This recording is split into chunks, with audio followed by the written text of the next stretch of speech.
Mary, I'm so happy to have you on the show. How are you? Thank you, Stephanie. I'm so happy to be here and doing great. I just love your podcast. So this is definitely an honor. Well, I love your Instagram account. Holy moly, so many great minimalism and decluttering tips. Before we talk about decluttering our kids' junk and more specifically, how to get our kids to part with their own junk, tell us about yourself. Tell us about your family. Tell us about how you found yourself interested in minimalism. Give us all the details. Yeah, absolutely. So I came to minimalism about 2.5 years ago by accident. So I am admittedly a recovering shopaholic, a recovering workaholic to support my shopping habit. And I have a husband and two children. My kids are now 7.5 and 5.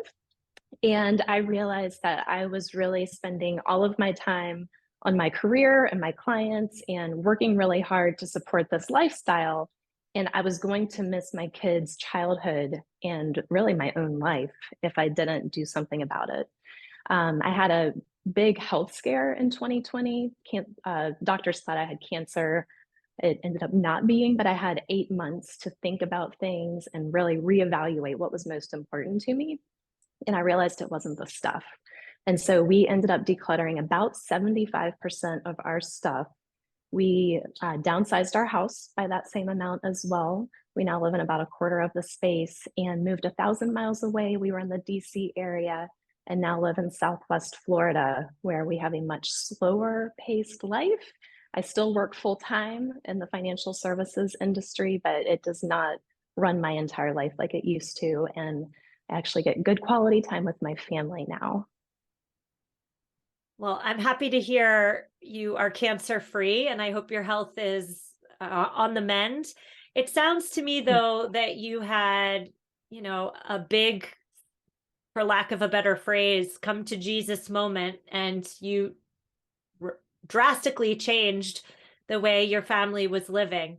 I wonder, though, do you ever have any shopaholic moments, or did the health scare really just take the veil out from over your eyes? You're never going back to that way of living. I wish that I could say that it was just an overnight wake up, like, oh, you just have to stop shopping, and then you stop shopping, and then everything is better. It was not like that. When we decided to downsize and move away, I went on a massive decluttering binge for 4 months, literally 4 months. Every time I got the opportunity, which was normally after my kids went to bed, I was decluttering and getting stuff out of the house so that we didn't have to pay to move it down to Florida.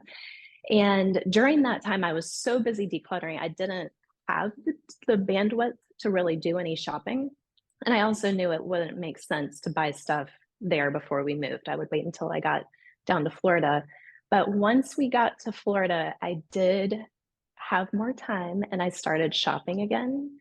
And that was when I'm not really sure what it was, but I did have an aha moment where I realized if I started shopping again, I was literally going to put myself back in the same position of having too much stuff for our space. And then the way that my brain works is, well, obviously you just need a bigger space. Like, why would you think to get rid of more stuff, you need more space? And so that was really an aha moment for me to have that revelation and say, you know what, I've got to stop shopping. And actually, just a few days ago, I celebrated, I'm going to call it a celebration, 6 months of not buying a single piece of clothing, jewelry, accessory, handbag, nothing. And that was always one of my obsessions. I mean, I couldn't go 6 days without buying something, much less 6 months. So I do avoid the shops, I avoid the temptations, and I'm at the point now where I can safely go into Target and walk by the dollar section and, walk through the clothes to get to where I need to be. But I kind of just put my blinders on because I am a lot stronger, but I'm still a shopaholic, I think, at the heart of me. And I don't need the temptations. So I just keep going and don't put myself through that. Well, 6 months, that's definitely something to applaud and celebrate. So go you. Think about Thanks. what you're teaching your children by modeling, right? That the stuff isn't what's important. It's the connection and the family and the special time. And we're here to talk about kids today. And we're specifically here to talk about the kids' clutter.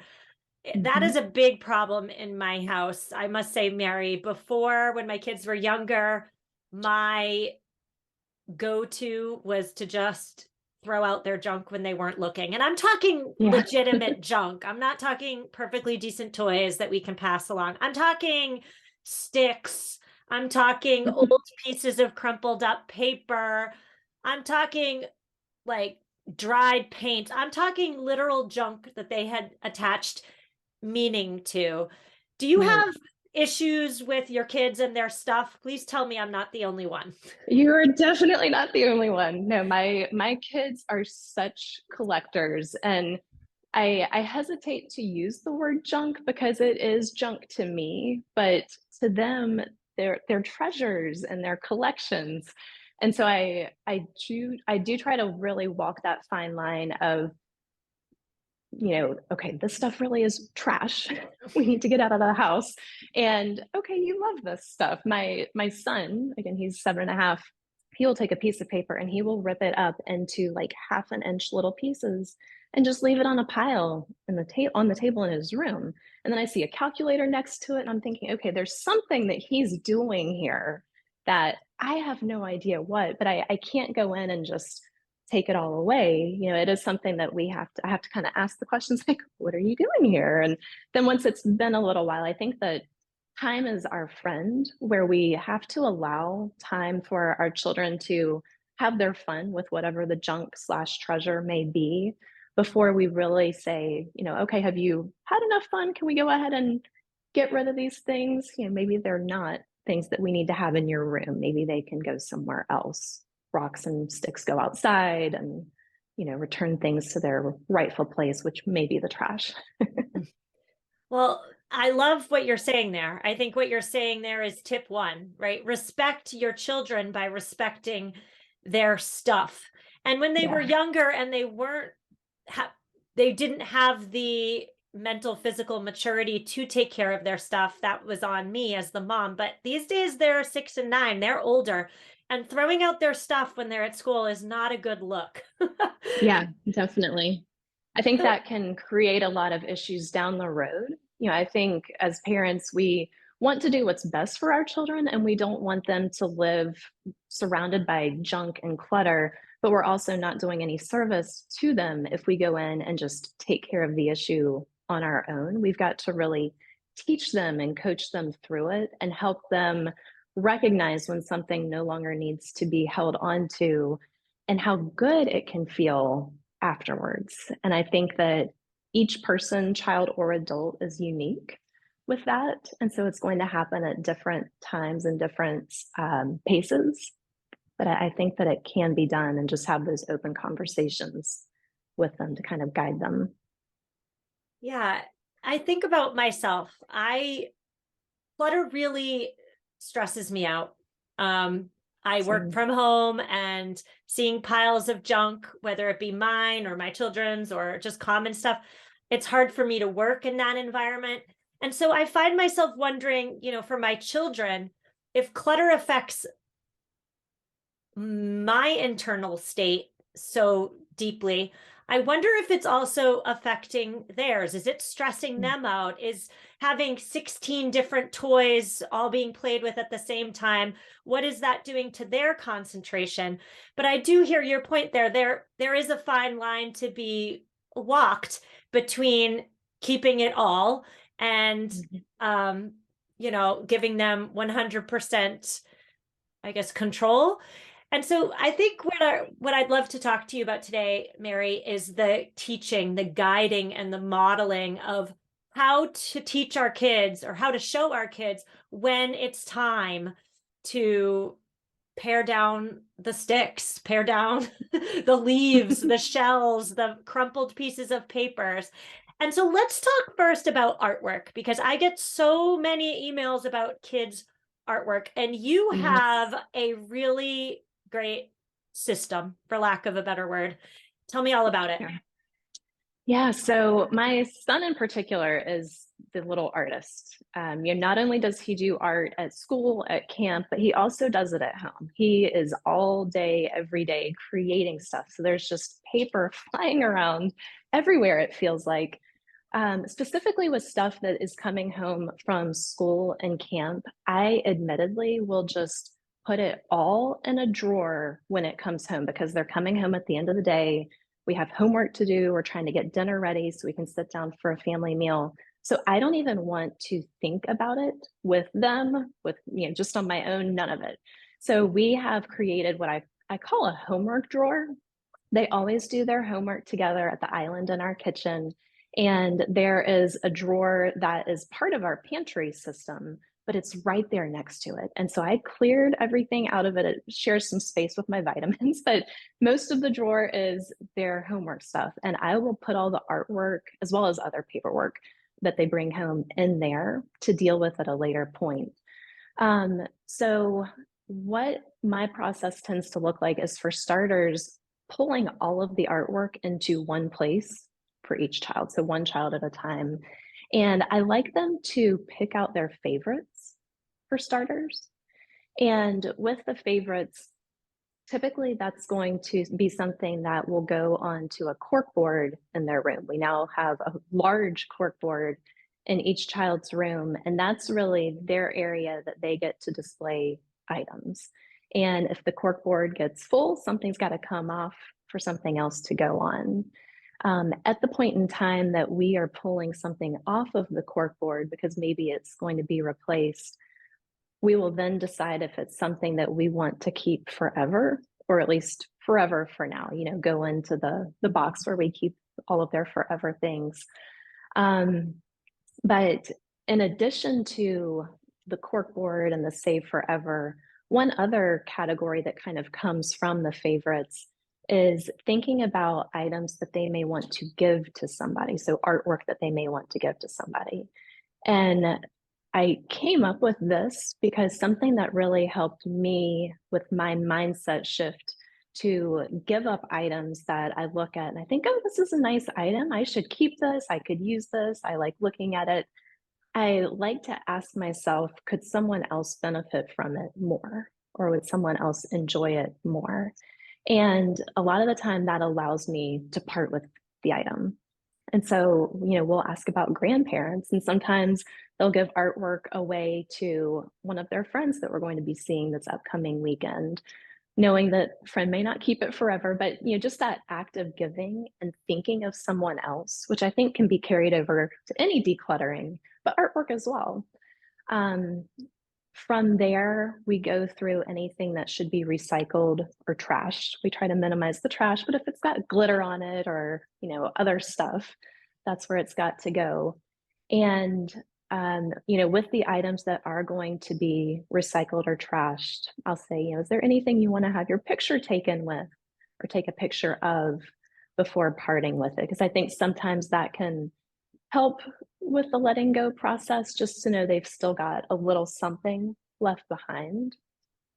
And the saving category, we do definitely try to keep to a minimum, but kind of just going through that process, and once we've got another pile, we'll go back through it and reevaluate. So it's a constant reevaluation of everything that's coming in. I love the drawer idea for artwork and also for school papers, right? Like you're not getting rid of anything. The child is totally empowered, 100% empowered to make decisions that are right for them. What do they want to display? And what do they not? Because what you're really doing there is you're saying to them, some artwork, some school papers are better than others, right? And so we're then teaching them to not look at all things that come home as having equal weight. We're teaching them to discern between what is phenomenal and what is just excess, I think is what you're saying there. I can see the drawer working really well for my 6-year-old. She's in kindergarten. She is learning how to read. She's learning how to add and subtract. And she is super proud of herself. And she is Like at the moment when she comes home with a worksheet or a paper, she's so proud of it and she really Mhm. wants to keep it. But 3 weeks later, she's already on to learning something else. And so that Yeah. paper then no longer is important. And so instead of me sticking it in the recycling bin when she's not looking, I could keep it in a drawer for 2 or 3 weeks and encourage and empower her to make that decision her own. I love that idea. But you did mention, the artwork to keep for a while, maybe until your Mhm. children are adults. How do you store that? So right now I have a plastic bin that is just kind of short and wide. It fits under a bed. I need to get a second one, and I haven't been willing to buy a second one because I'm pretty sure if I declutter more, I'm going to find one that I can get emptied. Yeah, I continue to declutter, but right now it's actually a shared bin, and I know which is which child's stuff in there. But I just kind of put most of it in there. I do have a hanging file folder for each of them, which is where I also keep, medical documents and things along those lines that need to be saved. And with that, it's going to be a little bit more testing related or pieces of paper that will fit into a file folder, but it's very skinny for each of them. Um, sometimes I get asked, how much should you keep for your child? Do you mind if I talk about that briefly? Please do. Okay, because I personally had wonderful parents, but they saved everything. My mom, in particular, saved everything.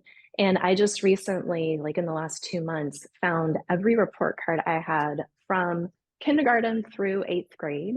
And that was at the point that I started getting them in, high school and didn't always keep them. And she saved all of my artwork. I mean, literally every single thing that I ever did. One of my funniest things is she saved the hospital booties from the labor and delivery room that my dad wore there. Like she saved it all. And it's Wait, like special. the paper booties that your Yes, dad wore? literally the paper booty that goes over your shoe. I'm like, this has been on a hospital floor on my dad's shoe. Like, this thing is disgusting. So it did not make the cut when we moved, once I found it. Um, and so, I'm fortunate in that my parents cared a lot and saved a lot for me. And I know that I'm loved. And I know that there are other people who I've talked to where they wish that their parents had kept something for them because they have literally nothing. They don't have their childhood photos, they don't have any mementos. And I think it's important for us to think about our own experience and what was saved for us when we think about how much from a quantity perspective to save. Because when my dad showed up with a pickup truck and all of these boxes in the back to unload at my house, because it was all my childhood stuff, the it was overwhelming. That is the one resonating word that I can use for that situation. It was overwhelming. And, again, gratitude for knowing that I'm loved and having all that stuff, but I don't want to overwhelm my kids the way that I felt when I got all of my childhood stuff. So I think keeping it to, a box or two for their whole childhood, and maybe you save a little bit more in the early years, but then you reevaluate, kind of like what you were saying, Stephanie, with 3 weeks from now, your daughter's going to know so much more than she did 3 weeks ago, and you can get rid of those old papers. Kind of the same thing. Like I realized once it's gone and you can't get it back. So it is okay to err on the side of caution and maybe keep a little bit extra and keep your personal experience in mind, but don't go crazy. And also think about how many children you have. If you've got 5 children, do you really want to keep 5 boxes for any of them? That's 25 boxes that you've got to find space to store in your house. I'm happy you brought all of that up, especially, and no shade to your mother at all. She sounds like Yeah. such a loving and wonderful mom. My mom also, when I moved out, gave me a few boxes of my childhood things. And I looked through the box recently, actually. I just kind of stuck it in the basement, but then I looked through it Mhm. recently and once was enough. Like, I'm not Yeah. going to continuously open that box and revisit my childhood. Once was plenty. And so my point here is that, like, your mom and my mom did something, which was a path of least resistance. It was to shove Mhm. all the stuff in a box and then put the lid on the box and put it away. That's a Yeah. path of least resistance. On the other extreme is my old path of least resistance, which is throw out my kids' junk when they're not around. Those are both easy and quick fix solutions, I think, to Yeah. the kids' clutter problem. The middle road, the road that we are trying to pave today, is the Mhm. harder route. It is the respecting your children enough to make decisions about their own stuff. It is the teaching and modeling to them of how to pare down your stuff. The middle Mhm. path is the harder path. It is involving our children in the managing of their own stuff process. Yeah. What are your thoughts on that? Like, it does take more time, it does take more energy, it is more taxing, especially on the parent. Do you have any words of encouragement? Yeah, so I think that for starters, by the time most children are maybe around 4, that was kind of the age that I started with my daughter, it's good to start having these conversations. And I think one of the most important things that we can do is model the behavior that we want to teach our children. And so my children see me decluttering and pulling something out of the closet or out of a kitchen cabinet. And I like to vocalize what it is that I'm doing and why as a teachable moment for them.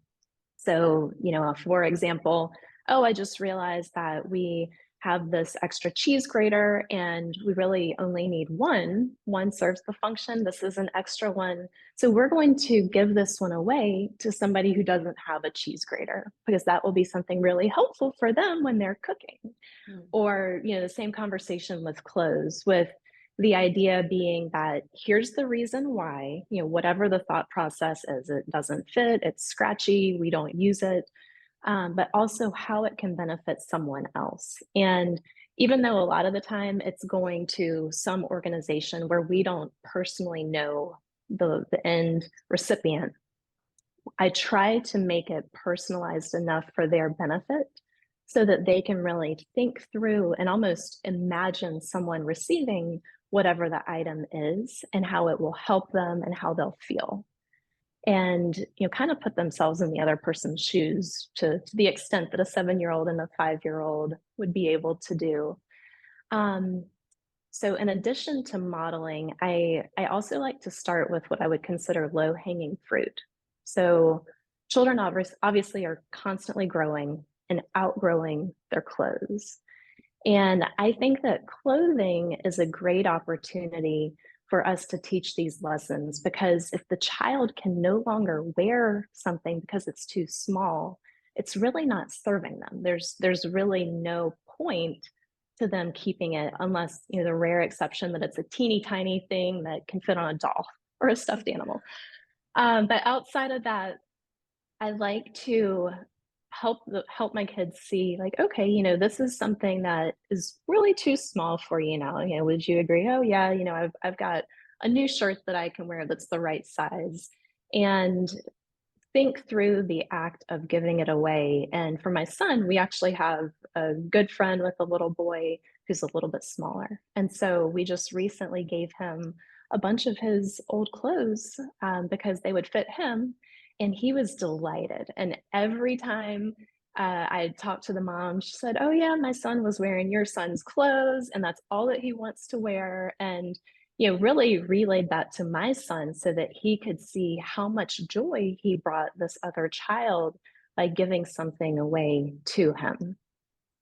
So again, helping them think through and asking the question, how does it feel? Like I bet that felt pretty good, right? To know that he's enjoying wearing your clothes. And the answer, of course, is yeah, that's pretty cool. But the same can be done, I think, with any of the other stuff as well. I totally agree and have seen this happen with my own children, and especially with toys. When I've Mhm. noticed that they're not playing with something as much, it's one thing to say, like, let's give this away to Goodwill, some nameless, faceless person, right? It's a Mhm. whole other thing to say, oh, I notice you're not playing with your Barbie dream house anymore. What if we give it to your friend so and so? They are way more interested in parting with the Barbie dream house or the other toy that they're not playing with, but they still have an attachment to. If they're giving it to somebody, maybe even somebody, a child that they know that's younger, so they know Mhm. that it's going to a actual friend, an actual family member. That is huge for children. And Yeah. that's a big tip that has worked for me. I also want to talk about like the importance of having containers for your kids' stuff. Yes. I find that containers and kids' stuff work really well because Mhm. that is a visual. When the kids see that the container, the literal box, the literal plastic bin, the literal drawer, whatever it is full. That's when they have to make some potentially difficult decisions because there's no more room to hold the stuff. How do you use containers in your own home? I am a huge fan of containers.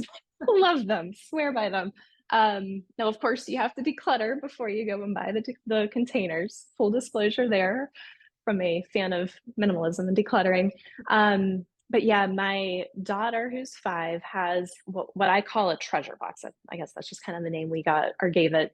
But every time she comes home with something from school where they let her pick a goodie out of the treasure box, or she goes to the dentist and they let her pick something out, they're constantly coming home with these teeny tiny little things. And as much as I would love to just immediately get them out of the house, they bring her joy and she loves playing with them. And so I'm not going to do that.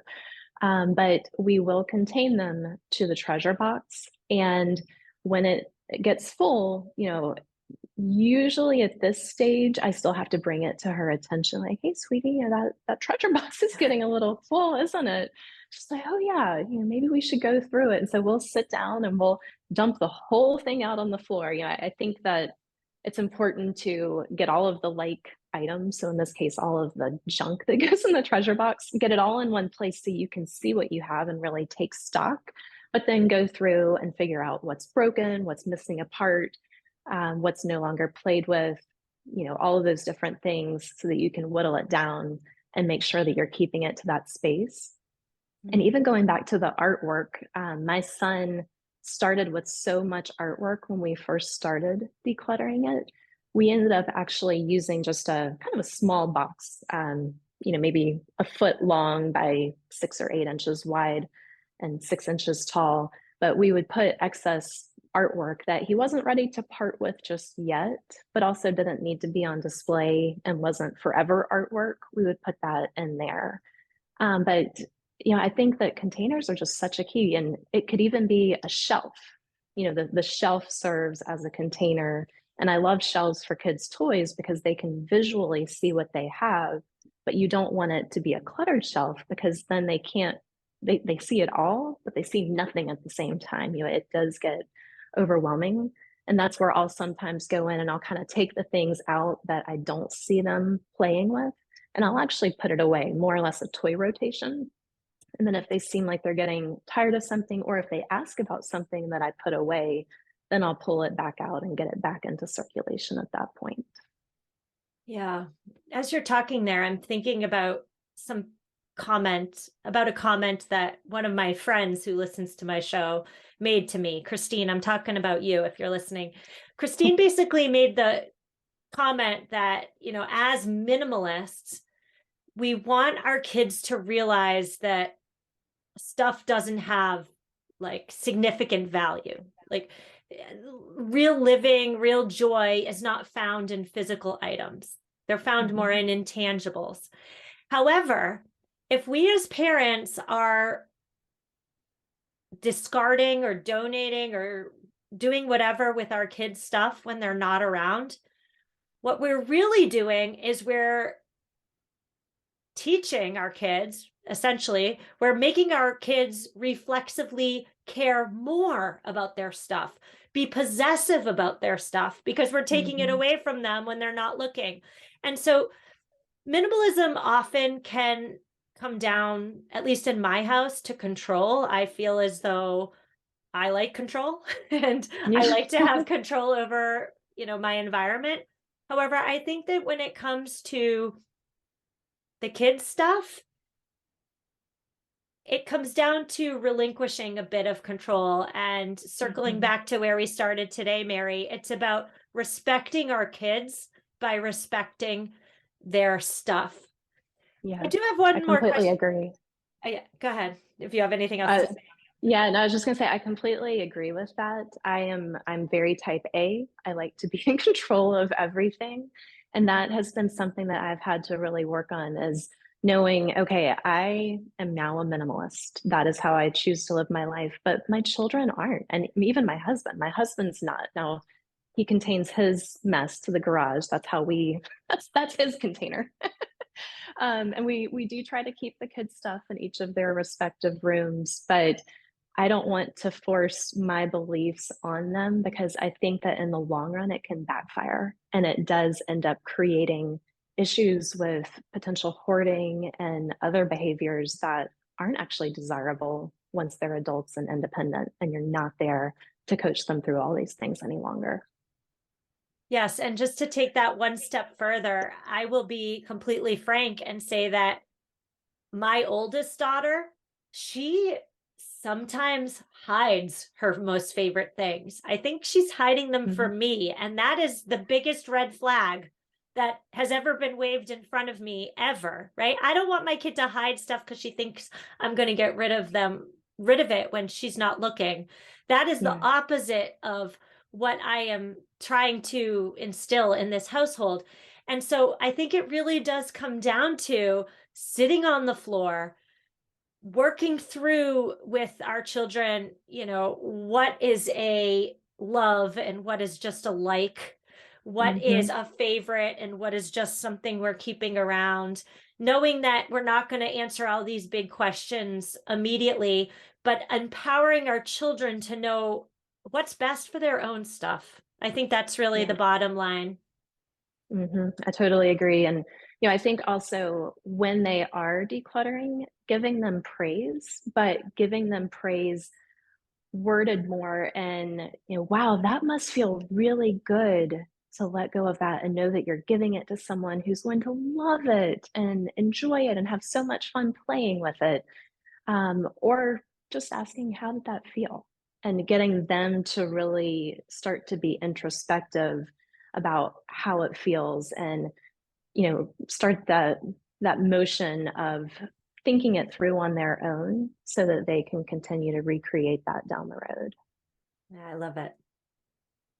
Mary, tell us all about your Instagram handle, minimalism underscore with underscore Mary. I'll link to it in the show notes. What do you do over there and why should we all follow you? I follow you and I learn an awful lot. Tell us about it. Well, thank you. So I am all about decluttering the excess, focusing on what really matters, a very practical version of minimalism. It's not the barren walls and barren rooms type of minimalism at all. I do also have a large focus on slowing the shopping habit and just slowing the inflow of stuff into our homes. And the overarching theme across all of that is living intentionally and doing what lights you up day in and day out. We get one chance at this life, so let's get it right and spread love and make the most of it. I love it. And I'm so happy to have connected with you, Mary. I received personally a lot of benefit from your wisdom in our conversation. So thank you so, so much. Thank you so much, Stephanie. I'm such a fan of your podcast. I always love hearing all the environmental tips and all the other minimalism tips.